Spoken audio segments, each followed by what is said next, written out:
Bonjour et bienvenue sur MPC Lycée.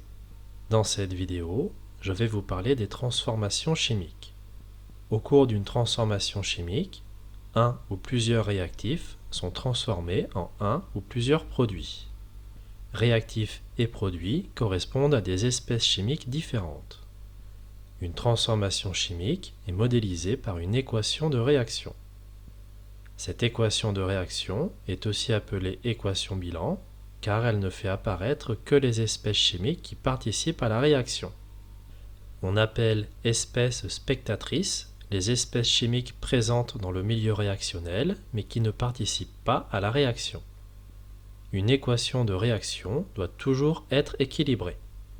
La nature et le nombre des atomes présents dans les réactifs doivent se retrouver parmi les produits, et le nombre global de charges parmi les réactifs doit être identique à celui des produits. Pour équilibrer une équation de réaction, on ajoute des nombres entiers devant les espèces chimiques de manière à respecter les propriétés précédentes. Ces nombres sont appelés coefficients stoichiométriques. Les coefficients stoichiométriques traduisent les proportions dans lesquelles les réactifs réagissent entre eux et celles dans lesquelles les produits sont formés. Voici un premier exemple de détermination de l'équation bilan pour la combustion du méthane CH4 dans le dioxygène. On commence par écrire l'équation de réaction. CH4 plus O2 donne CO2 plus H2O. Il y a autant d'atomes de carbone de chaque côté. Il y a 4 atomes d'hydrogène à gauche et 2 à droite. On ajoute donc un 2 devant la molécule d'eau. Il y a 2 atomes d'oxygène à gauche et 4 à droite. On ajoute donc un 2 devant la molécule de dioxygène. Les atomes sont maintenant tous équilibrés et il n'y a pas de charge. On a donc l'équation bilan de cette combustion. Voici un second exemple de détermination de l'équation bilan pour la formation du précipité CuOH2 à partir des ions cuivre Cu2+, et des ions hydroxyde HO-. On commence par écrire l'équation de réaction. Cu2+, plus HO- donne CuOH2. Il y a un atome de cuivre de chaque côté. Il y a un atome d'hydrogène à gauche et 2 à droite. On ajoute donc un 2 devant l'ion hydroxyde.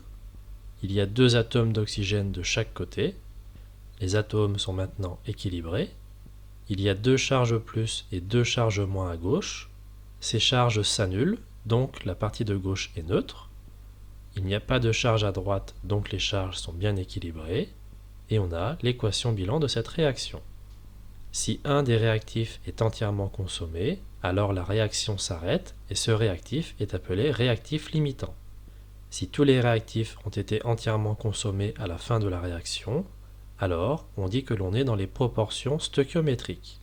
Pour déterminer le réactif limitant, on calcule le quotient entre la quantité de matière et le coefficient stoichiométrique pour chaque réactif. Le quotient le plus petit correspond au réactif limitant. Si les quotients sont égaux, alors on est dans les proportions stoichiométriques. Une transformation chimique est endothermique si le milieu réactionnel reçoit de l'énergie du milieu extérieur, et une transformation chimique est exothermique si le milieu réactionnel libère de l'énergie vers le milieu extérieur. Voilà, c'est tout pour cette vidéo. N'hésitez pas à vous abonner, à laisser des commentaires et à poser des questions. À bientôt sur MPC Lycée.